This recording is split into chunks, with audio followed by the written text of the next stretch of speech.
Some people wonder why I have a lot of bombs and medicines. Just because this place is in the middle of a forest, there are so many bugs and insects. So these little bugs no longer exist in the city. They cannot stand the pollution in the city. This is true. It's a very good indicator how polluted the environment is. Many kinds of animals cannot live in the city in Bangkok. They cannot survive. Some animals are very good at adapting. For example, some little birds, pigeons, they're okay. Seagulls, they're very good. They used to hold on to the cables.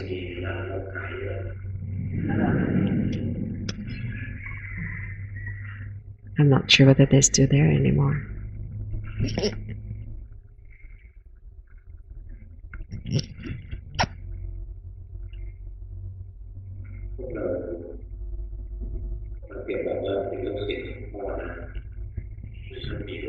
You guys always say that you're the students of mine, and you have to have some behavior that's similar to me. I try to be mindful, and a stable observer. Since I was still a layman, it's not all the time. Sometimes my mind wanders off, but it's temporarily, not too long. But not the whole day you allow yourself to just flow with the defilements, and then you still say that you're my student, and that's not my true student. You're just claiming you're a student.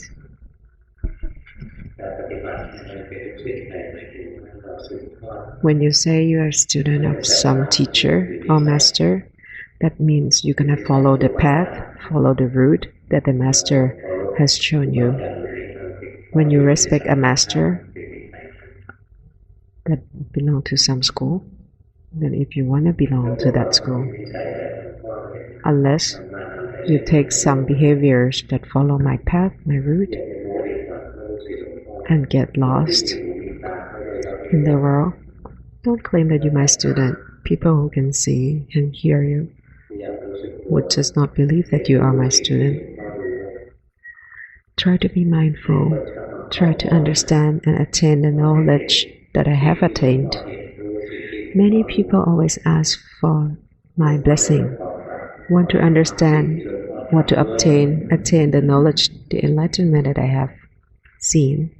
So I always tell them that you have to follow my path. You have to do the givings. You have to maintain your precepts. Always, constantly. Practice some meditation. And then you have to cultivate your wisdom. Whenever your sensories are being touched by any you have to be aware of any things that come to be in touch with your sensories.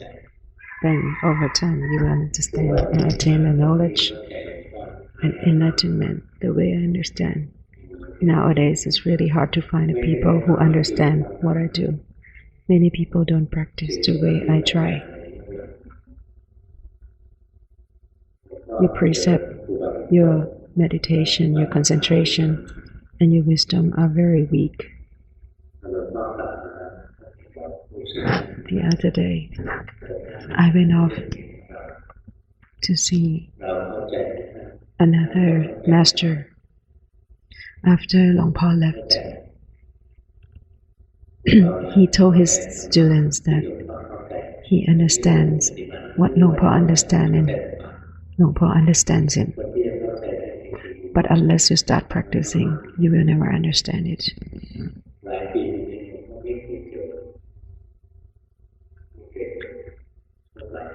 In the past few years, I haven't met new monks that actually understand and can communicate what we understand, and we can understand each other. It's only this Suangpu is the first one since the passings of many old masters. So you have to practice unless you really put in an effort and you're really asking for blessing. Do the offerings.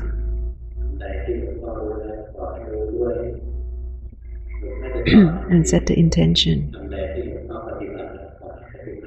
But you not practice, then you will not understand. However, when you ask for that blessing, I will always respond that whatever that I have already done, the Dhamma that I have attained through my effort, I hope that you put in the same effort.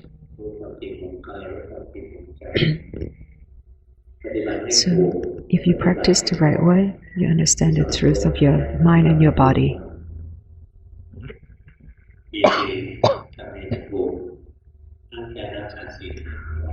For the precepts, for the 5 precepts, have you had the intention to maintain it, to make it as pure as possible? Just these 5 precepts, you don't need more than this. So how do I have the concentration, the samadhi? There are 2 kinds of samadhi. One is for resting, another kind is for cultivating your wisdom. The type of meditation that you could do for resting, then it will be resting, focusing in one object. It doesn't wander off, so you get to rest, you feel happy, and you feel peace, at peace and calm. So that's one kind of samadhi. But that one object that you use for your samadhi has to be the kind that doesn't violate any of the precepts. For example, playing cards or gambling. Yes, you do have some sort of samadhi, but it's belonging from the outside and it's immoral. So you have to pick an object that does not violate any of the precepts. So there are many kinds of objects that you can choose from. I do not recommend gazin. It's about focusing on something external. It's like a sport or your mental practice. It's not something I encourage that you do. For example, if you're focusing on fire is outside your body. It's not inside your mind or your body. So you're not going to learn and cultivate your wisdom from understanding your body and mind. So what are the good mental objects that you could choose from among the 40 kinds? 10 gazin, I do not recommend you to choose 10 kinds. So there are many kinds of gazin. For example, there are colors, gazin, fire, water, wind, emptiness. It's about focusing on something outside, concentrating on an object outside. Come back to your body, pick an object that's inside your body and mind. When you go down the gazin route, even though it's a okay object, it will delay your progress. I used to try it once when I was young. So I practiced meditation on my breathing, and then I started to focusing on the flow of the wind of the air. You could feel that the air blowing in. So then the air blowing in through my nose and out through my nose. When it touches the tip of my nose, is also a part of the flow of the air.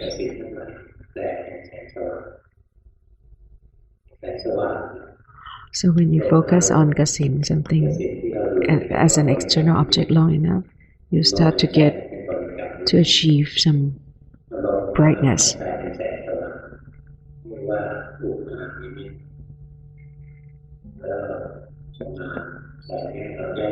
And then when you have this brightness, you can play around with this light. You can make it big, expand, and you can focus it into small object. as small as a needle, or you can expand it as big as like a sun or moon. You can make it big or small, and it's powerful.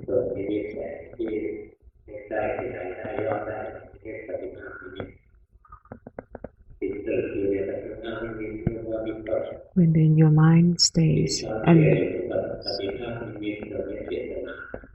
submerging into this kind of nimit, when you feel the joy, you feel the happiness, you don't wander off, then you stay the first jhana. So when you do kassin, you can actually achieve jhana from doing kassin. You can waste a lot of time doing this.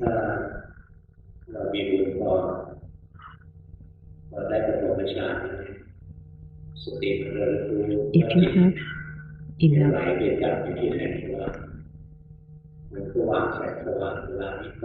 background that you can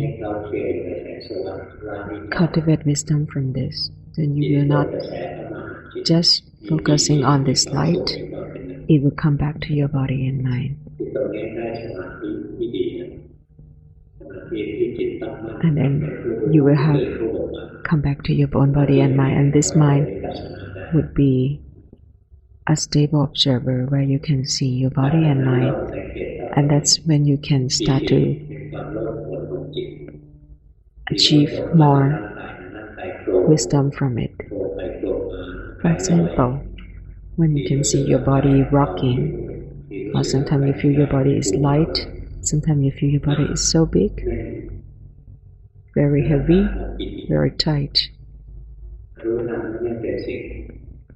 When you can observe it, it's something that you can see that it's like something that is some phenomena that you can observe. But it's just something that is burdensome to the mind.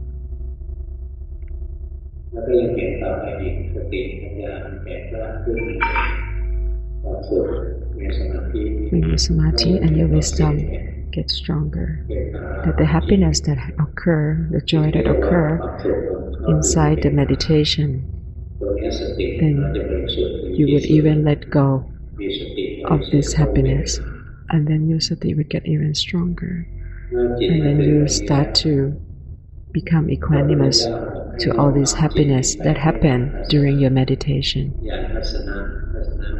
When you continue further, you will start to see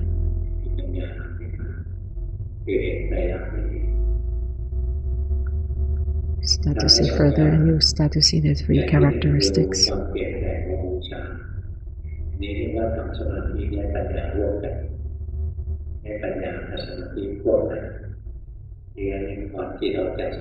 The first thing, you can use both samadhi and the wisdom together and then observe, or you can pull yourself out of the meditation, of the jhana, and then you cultivate wisdom after you pull yourself out of the meditation.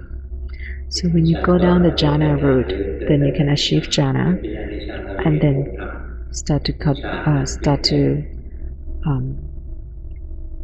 cultivate the wisdom, or you can use the jhana that you achieve and then come back to the world, and then you will have the state observer and understand and cultivate wisdom there.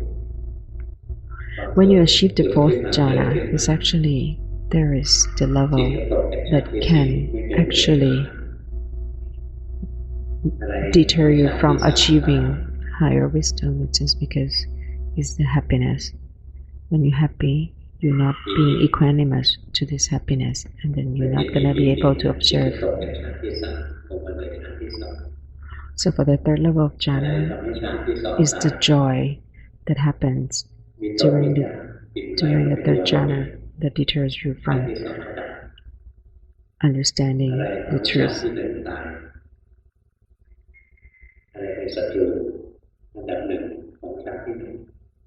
For the second level,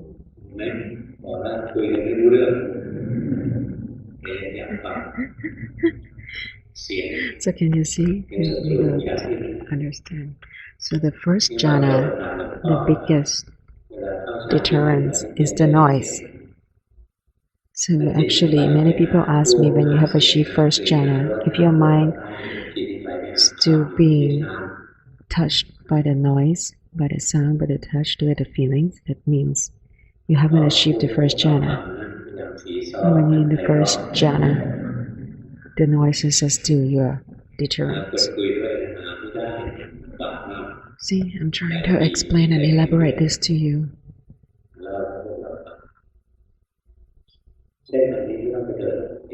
But it doesn't matter. You don't have to.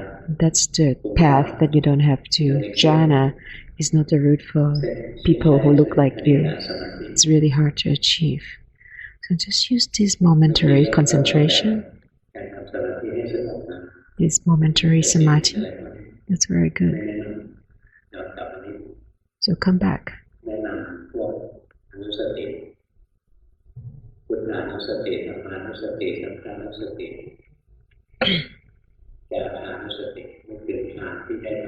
So be mindful. Think about the Buddha, think about Dhamma, think about Sangha, think about whatever goods and good deeds that you've done in the past. Think about angels.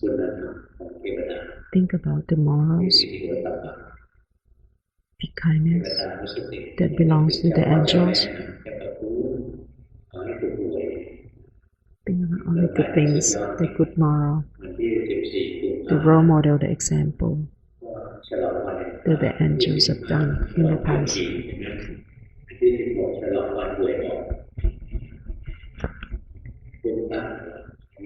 So the last few days, the 14th is the Valentine's Day, the 15th was the Chinese New Year, and the 16th was the day that the lotto came out. So then those are, your minds are scattered all the time. Come back, think about the Buddha, think about the kindness, the generosity that the Buddha had devoted for us. So thinking about the Buddha means thinking about the dedication, the good deeds, the wisdom, the knowledge that they have arrived. Or you can think about death. Sometimes when you have a very strong defilement, for example, you're very angry at someone, or when you suffer so much, your house just burned down, but you still survived. You can think about death. You can ponder death. And then imagine that, so imagine had you burned along with your belongings, then it would be even worse. So even though you've lost everything, all your belongings, you're still alive. So you can think about death, that at the end of the day, we're all dead anyway. So any strong attachments, any strong sufferings would get alleviated. Or you could then be mindful of your breathing. That's another good object I could use. Breathing in, breathing out, and you are aware. It's very good. Another kind is just to be mindful of your body. So separate out hair, skin, nails, teeth, skin. These are belonging to the monks that stay up country, outside of the city. This is the popular one, by separating your body out into different parts.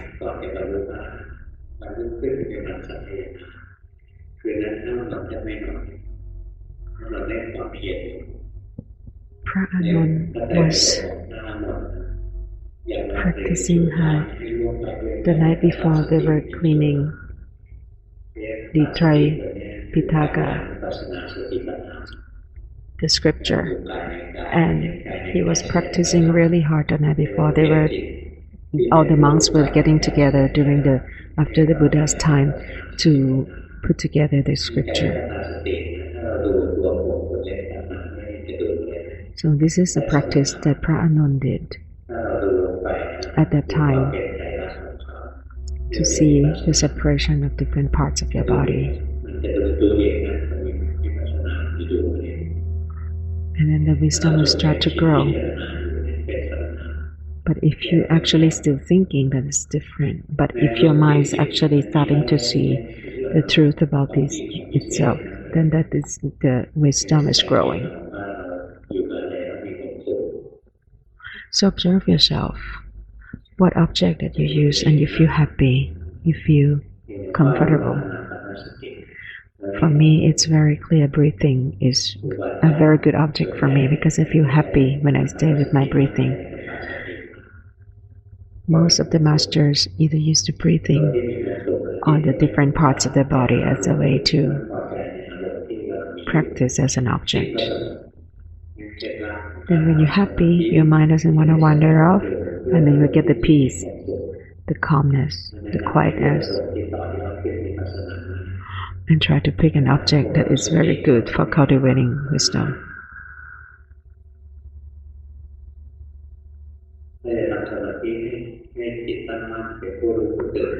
If you want to do meditation such that your mind becomes awake, become mindful, become lively, then you can pick something that would allow you. For example, as I mentioned, using the body parts. If you see the body, you see the hair, you see the skin, you see the nails. And if you see that the mind wanders off to this body and wanders away from this, then you become aware again.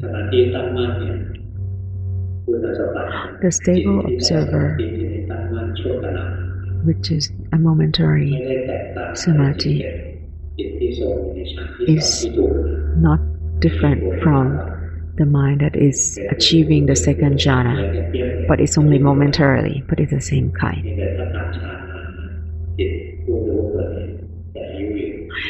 Only the difference is only when you have done it to achieving the second jhana, this stable observer would be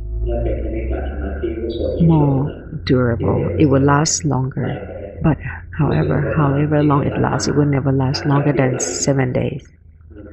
However, you can achieve a lot of momentary stable observer, and you can have this multiple times a day. Has to be more frequent than 3-4 times a day. There are many people who become awake and not become mindful at all throughout the whole day. Are you like that? So can you become mindful once a day, then you become very happy, very glad that you can do this. But then, okay, a little longer, then you become mindful twice a day. Then 4 times, 8 times each day, you become very happy. And then another day comes, you don't become mindful at all, and then you become hurtful. Just continue doing this. Keep doing this. Oh, today is 32 times, and you feel very happy. Until you become mindful and aware very frequently. When you move around, you can feel it. Whenever the body moves, and your mind becomes mindful.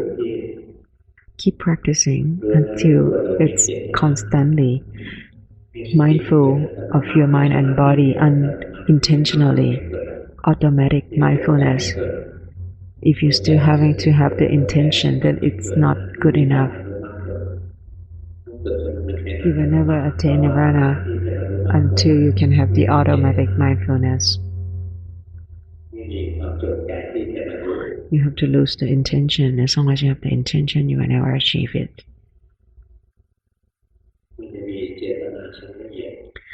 There is a very delicate kind of intention.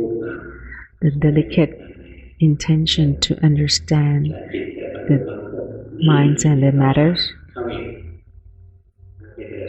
In order to start to cultivate wisdom, there's still an intention, but it's a very delicate intention.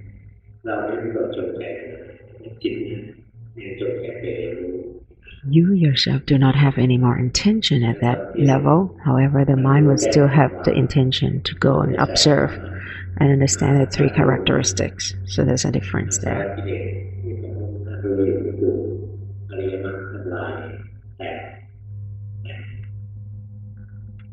So any defilements that still control your mind at the time, finally when the wisdom is there, all the defilements that to consume your mind would be destroyed completely. I tell you, one day you understand this. One day in the future, just keep practicing. See, your mind wanders off. Can you see this? When your body moves, then you see your mind wanders off. When you're very familiar with the status that your mind is lost, then you become very familiar with it, and it could happen again. You will have a lot of momentary stable observers. It sounds really difficult. It seems difficult from someone who never been mindful of yourself to be mindful of who you are. It's very hard. But when you start to be able to have automatic stable observer and start to see yourself, then it's actually going to become easy. When it's become automatic, you just observe the mind doing the work. You just see the mind that it actually become mindful. It has samadhi, and it's starting to see the wisdom, to see the characteristics. So many masters say that actually attaining nirvana is actually not hard. The only hard part is to make it automatic. Once it becomes automatic, then it's easy. Because it's actually automatic. We're used to getting lost, getting to having the mind wander off. However, when you have this new habit of the mind that you are mindful automatically all the time, then you're already in the path and it becomes easy.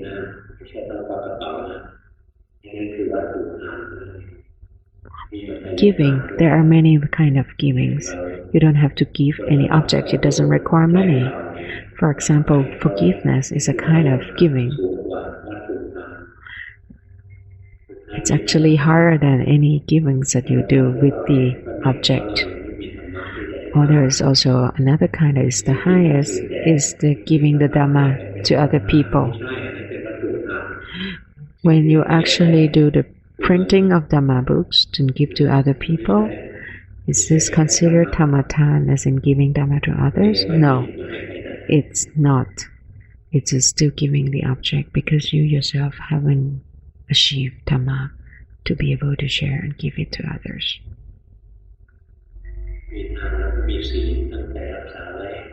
Then once you could do the giving, then you have to maintain the precepts. Maintain the precepts. You have to first have the intention to be mindful, to hold the 5 precepts closer to heart, and then your mindfulness will become mindful of the defilements that drive you to violate the precepts. When the defilement arises that you want to violate it, your mindfulness also arises. Then you don't have to maintain the precepts anymore, because your sati would actually be the one that control your actions and your words, not to violate any precepts automatically. So then there's giving, there's the precepts, and then there's samadhi, trying to find an object such that you would stay with it, so then you can become mindful of your body and mind. But if you want the peace and the resting, then find one object and stay with that object for the resting. Otherwise, just be mindful of that one object that you chose, and then use it to be mindful that when your mind wanders off,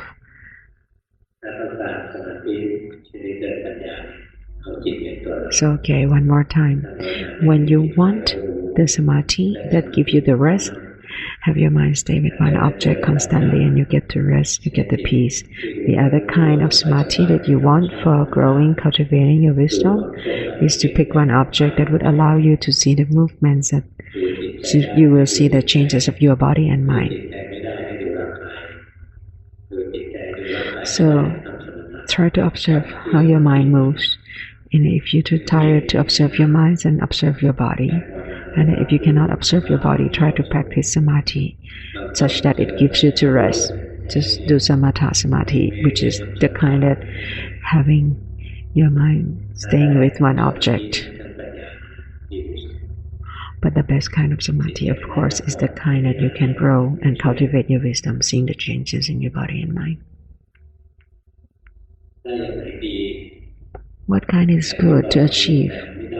What I told you, it's good. If you could achieve, however much you can achieve, that's how you have to be content with it. If you're not very good with samadhi, then you have to practice and you have to be very patient. Just keep doing it.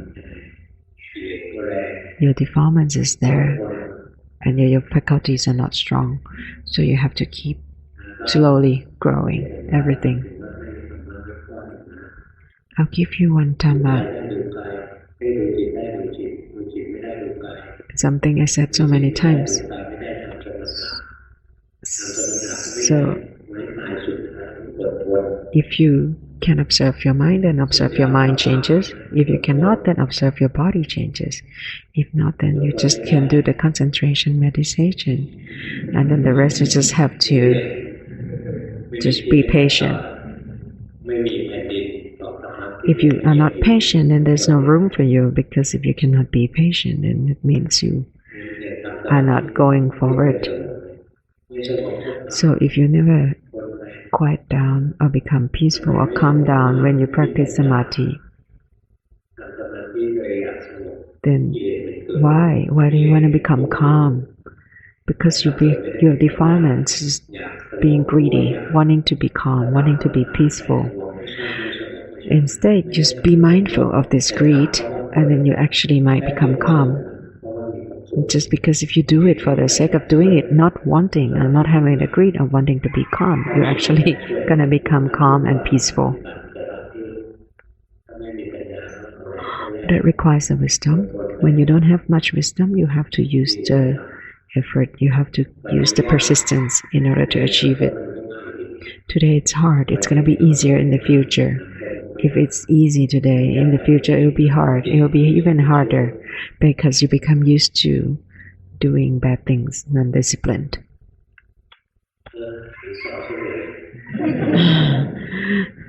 So I've been elaborating this again.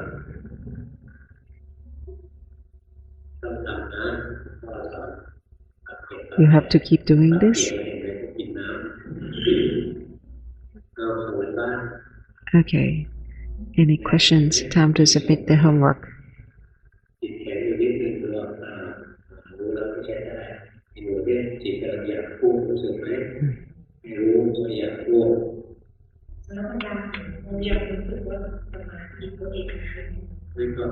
I still feel that I have very bad samadhi. It moves around all the time. It's actually good that you're actually observing your mind is wandering off. When you see it frequently, it's very good. Just when it moves, when it wanders off, and you become mindful of it again and again and again, in the future, that you start to have wisdom, that you're gonna see that the wanders off cannot be controlled. And the mindfulness is not even in your control. The more you see it, and you see everything is not under control. But I still feel that I'm still very greedy. It doesn't allow myself to let go. I'm still greedy. So you have to keep observing your body. You have to see until that it's all sufferings, and then you will let go. Unless you see that these are all sufferings, and you will let go.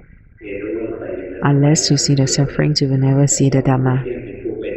You just see that the impermanence, you have the non-self part of it, you see its sufferings, then they will just let go.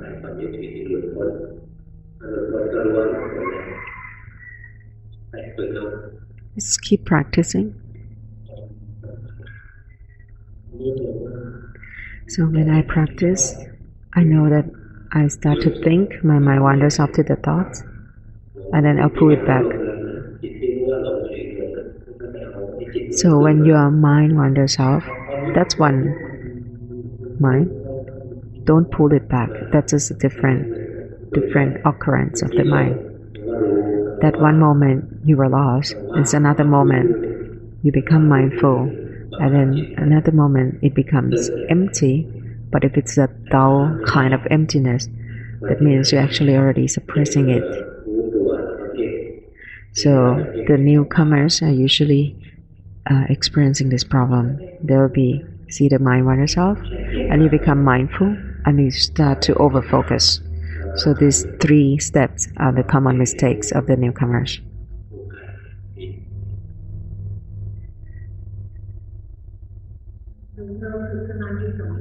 So I'm practicing 2 kinds of samadhi. So you know one thing, that your mind likes to wander off. I'm gonna practice, and I have to think about this. I have to practice this kind, that kind. Thinking too much. It's blah blah blah. Just know that your mind is actually scattered. You want too much. You want greedy. Your mind just likes to think. The defilements usually given to the people, surrender to the people who are actually truly mindful of your true self. I have a very scattered mind, and I get angry very easily. I get angry often. So just be mindful of it. The anger is easier to observe. The moment when you feel angry or suffocating, you're just gonna see that it's good. So it's good for me to be very good to just observe my anger and mind. And Long Po said that it's actually you're not giving up your body, so be mindful of your body too.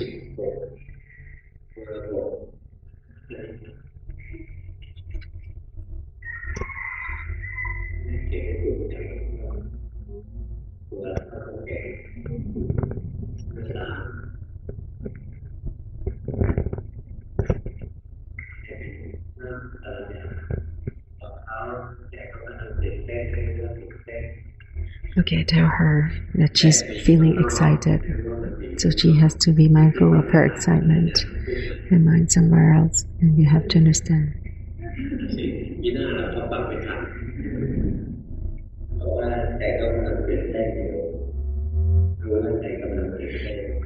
When you actually feel excited, you have to be mindful that you're excited. Now can you see that it's kind of has shrunken down a little? The excitement has come down a little. When your mind runs out to me, you can see. When your mind comes back to your body and mind and become mindful.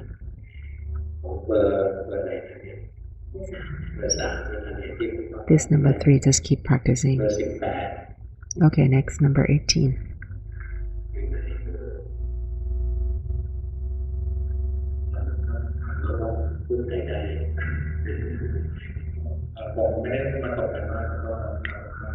I haven't submitted any homework for a long time already. In the past, I'm very stuck with the over-focusing and try to control the mind. When you already know of your problem, you're not going to be over-focused. But when you cannot change it, then you have to see that you're happy or you're unhappy about your mental state. If you're still over-focusing, instead of observing the over-focusing, see how you're happy or unhappy about the status of being focused. Don't try to fix it. Just see whether you like it or you don't like it. Even though you're over-focusing at that moment and you're very unhappy about it, and then this is the key that you can observe. It will shorten the time for your practice. And my samadhi is still very weak, the way Long Po suggests. I told you, there is nothing you can do about it. The only thing that you can put in is your patience. Just practice in order to honor the Buddha. Anything else? So I just have to be patient? Yes, you have to be patient and be mindful whether you like or you don't like any state that you observe or you're mindful of. When you practice and you become mindful, you will start to see, you start to judge what you have just observed or you're mindful of. So it's either I control it or I try to over-focus on something. When you're starting to control and you don't like the fact that you're controlling, then be mindful that you don't like that you're controlling. Be mindful of something that just happened. Okay, number 10.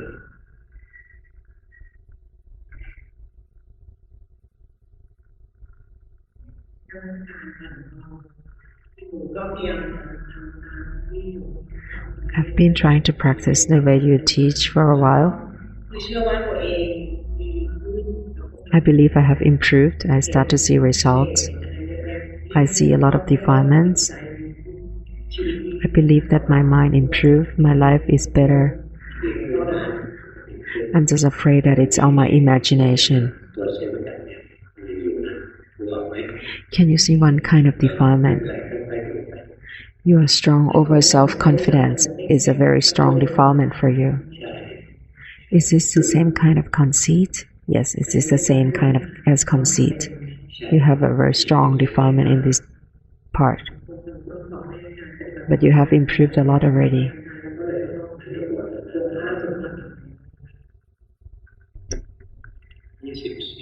Number 24.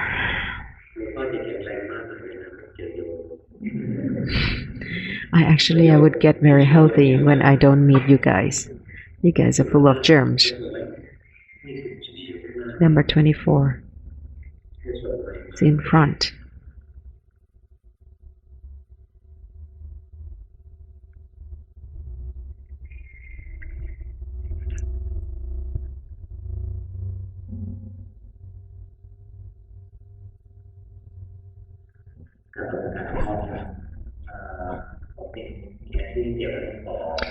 My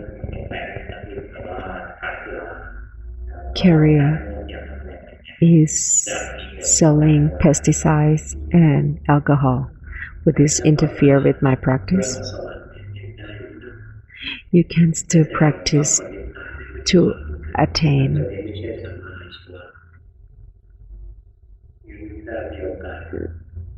good life after death. It's okay, but if you want to attain nirvana, then you have to change your career. But if you still have to do it, you have to be mindful that you're doing that it's wrong. When you do something that is wrong and mindful that it's wrong, then at least you feel that it's not right. You are aware. You have the guilt. You are aware of what's right and wrong. The karma from doing the wrong thing while you know you are aware of the right and wrong, you can tell apart. The karma from it is a lot better. And then you have put the mind in the right thing. Don't think about it as a pesticide. Think about it as not for killing insects. It's actually for help maintaining the trees, the plants to be healthy. However, I cannot help you on the selling alcohol part.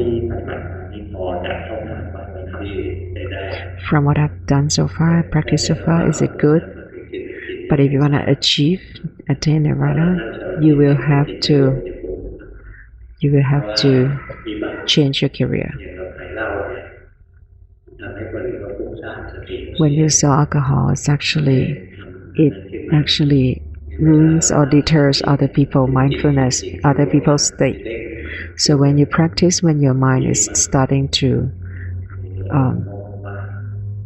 get concentrate, and then your mind will start to scatter off. That's part of the karma for selling alcohol, which ruins other people's sati. In my life, I've had alcohol twice. One, the first time was when I was in school. The seniors tried to force me to drink it. I knew that it wasn't good and I still drank it. Why? People are confused. when you know that it's wrong and you still do it, it should be bad. But from the Dhamma perspective, because you're not having the misconception about what's right and wrong, and still know that you're actually doing the wrong thing at that moment. But when you have the delusion, not knowing, cannot tell between right and wrong, and committing that crime, then actually it's a worse kind of crime or bad karma that you have committed. So at least be mindful of what's right and wrong when you have to do something wrong. So there's a monk who got ordained when before he became a monk, he was selling alcohol too. But now he got ordained. He doesn't drink and he doesn't sell alcohol anymore. But then he could practice because he said the guy who sold alcohol had already died. So you sell alcohol every day? Yes, I do it every day. Just don't think about it that way. So 8 hours a day that you sell alcohol, but the other 16 hours you're not selling alcohol, and try to practice. Okay, number 16.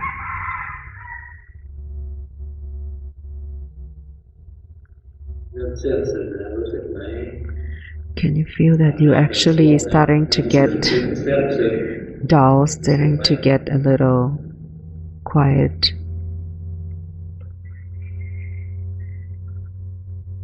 And starting to feel drowsy? Can you feel it?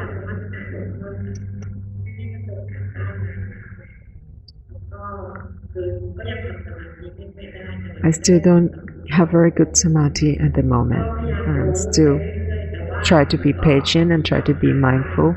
Sometimes it's frequent, sometimes it's very far. A lot of times I feel like I'm very stuck and sunken into the mind. So when you feel like you've sunken into it, don't try to pull it back. You cannot pull it back.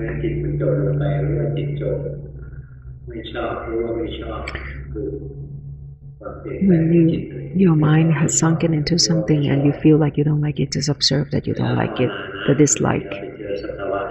Sometimes when you practice, you start to see some phenomena and you feel like you cannot understand and you feel confused. Just be mindful of the confusion, of the puzzle that you have in your mind. When you observe something, you like it and you don't like it, just be mindful whether you like it or you don't like it. The like or the dislike of your mind, you don't have to know what that phenomena that arises in your mind is. So don't worry about what you encounter or you have observed that you don't know about. You don't have to understand everything. Just be mindful of your judgment. Don't worry, you can keep the practice of the samadhi. Whether you're going to become calm or not, it doesn't matter, just keep at it. But don't practice without having your wisdom, wanting to be calm. You don't like the scattered mind and you dislike that. And you have that greed, just be mindful of that greed. If you want to be good, just be mindful that you want to be good. And then you get annoyed that you're not good because you cannot control it. Just be mindful. Be mindful with the like and the dislike of the mental phenomena that your mind has observed. Okay, number 6.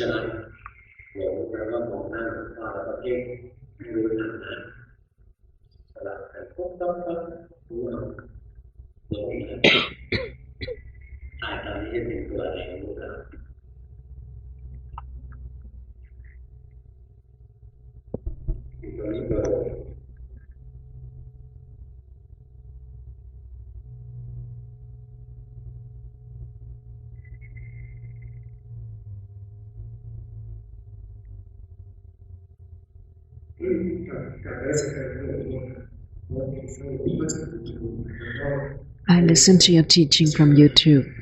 This is the first time for me.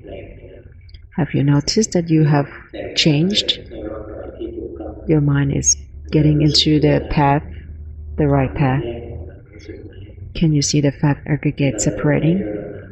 You have walked quite far already when you see the fat aggregate separating. Because you're having the right kind of samadhi, you have the right kind of stable observer. So keep practicing, be mindful, see the changes of your body and mind, just keep observing, and then your wisdom would start to grow. You have already come a long way. It's just a matter of growing wisdom. I think I'm very used to feeling stuck to the samatha samadhi. So my mantra is vimamsa.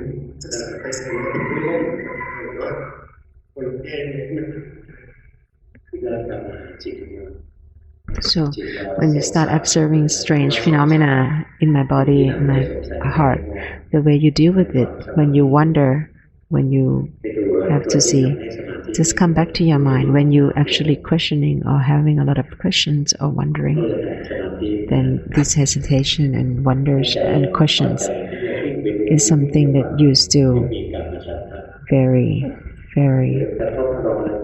blocking as an obstacle for your wisdom to grow. So if you still enjoy going places to observe this and observe that, and then you get annoyed, and then you scattered, and then you annoy, these are all the hindrances. These are the kinds of things that you still enjoy observing. Your mind still likes to wander, and you see the annoyance. So these are all the hindrances. Because if you feel hesitant, you're not very understanding, or sometimes you feel a little dull and drowsy, and then that's not good. You feel sluggish and that's good. Then that means the delusion has already consumed you. So the hindrances that are opposing the samadhi, the good, the right kind of samadhi, these are all these kind of hindrances.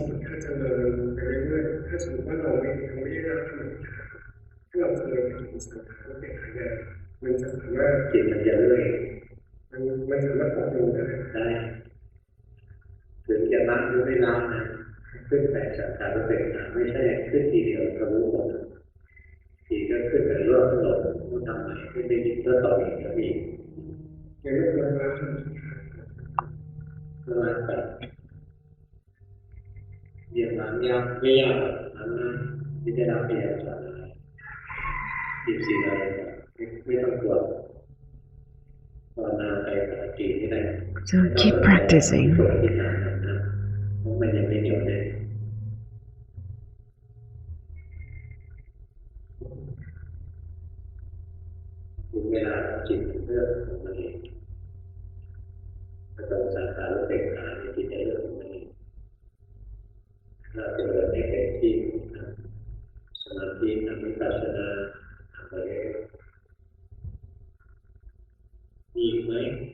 Anyone else?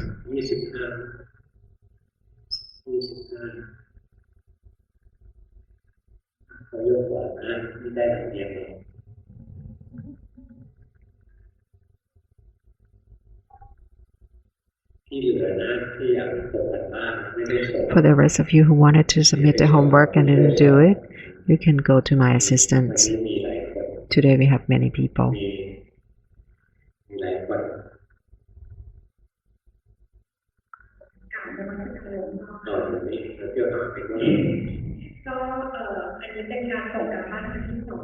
This is my second time.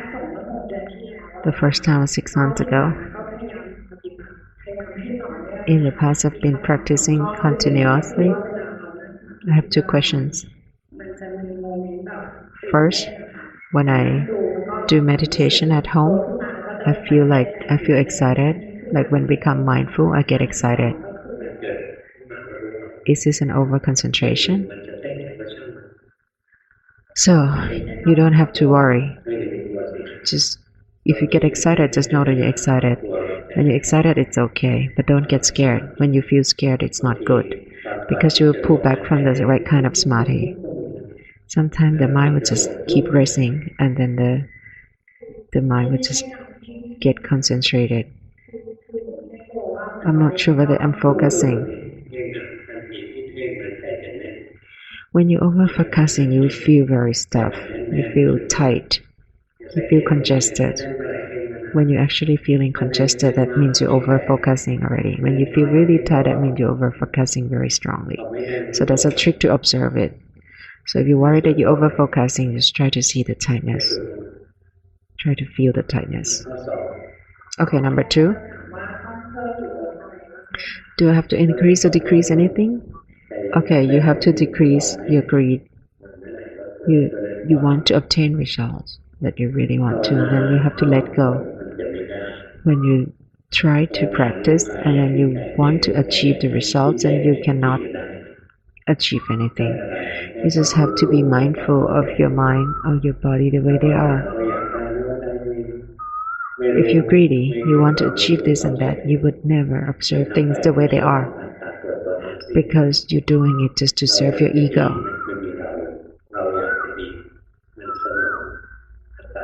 Because you want to be good. It's your ego.